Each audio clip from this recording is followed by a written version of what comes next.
मैं doctor C R Suthar, associate professor political science, आपका BA द्वितीय वर्ष राजनीति विज्ञान विषय के द्वितीय प्रश्न पत्र प्रतिनिधि राजनीतिक चिंतक की ऑनलाइन क्लास में स्वागत करता हूं।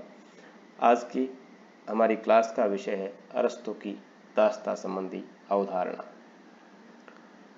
यूनानी दार्शनिक, राजनीति शास्त्र का जनक, प्लेटो का शिष्य, सिकंदर का शिक्षक, इस प्रकार की पहचान रखने वाला अरस्तु दास्ता के संबंध में कुछ विचार रखता है। अरस्तु का मानना था कि परिवार की व्यवस्था के लिए सजीव और निर्जीव दो प्रकार के साधनों की आवश्यकता होती है। संपत्ति एक निर्जीव साधन है और दास एक सजीव साधन है। अरस्तु के अनुसार बुद्धि, योग्यता और गुण की दृष्टि से व्यक्ति प्रकृति से समान नहीं होते हैं। एक और बहुत अधिक बुद्धिमान व्यक्ति होते हैं जो बुद्धिमत्ता के आधार पर शासन करने और निर्देश देने की योग्यता रखते हैं। दूसरी ओर ऐसे बुद्धिहीन व्यक्ति होते हैं जो केवल आज्ञा पालन की क्षमता रखते हैं।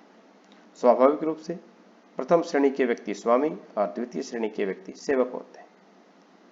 अरस्तु दास प्रथा को स्वामी वर्ग के व्यक्तियों और संपूर्ण समाज के लिए लाभप्रद बतलाता है। अरस्तु दासता को नैतिक बताते हुए कहता है कि स्वामी के धर्मशील जीवन में भाग लेने से दासों का नैतिक उत्थान और उनके व्यक्तित्व का विकास संभव होता है। अरस्तु दासता को राष्ट्रीय अर्थव्यवस्था के संतुलन के लिए भी आवश्यक मानता है। अरस्तु ने दासता को प्राकृतिक और कानूनी दो प्रकार की बतलाया है। अरस्तु के अनुसार प्राकृतिक दास उनको कहा जाता है जिनका शारीरिक विकास तो हुआ है लेकिन मानसिक रूप से वे बुद्धिहीन हैं, जबकि कानूनी दास वे होते हैं जिन्हें युद्ध में पराजित करके दास बनाया जाता है। अरस्तु दासों के प्रति अच्छी तरह पालन पोषण करने को दास और स्वामी दोनों के लिए हितकारी मानता है। उसका यह भी कहना है कि यूनान के निवासी सबसे अधिक बुद्धिमान होने के कारण कभी दास नहीं हो सकते। अरस्तु के अनुसार दासता जन्म आधारित नहीं होती बल्कि वह गुण आधारित होती है। इस प्रकार के तर्क और आधारभूत बातों को अरस्तु ने दासता के पक्ष में प्रस्तुत किया। इसके बावजूद अरस्तु की दास प्रथा की कई विचारकों द्वारा आलोचना भी की जाती रही है। आलोचकों का मानना है कि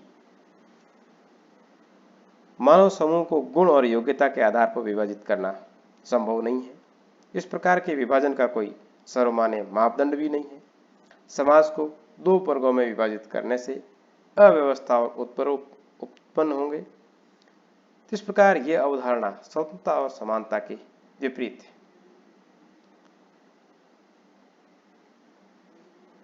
इन सब के बावजूद अरस्तु की जो दासता संबंधी अवधारणा है वह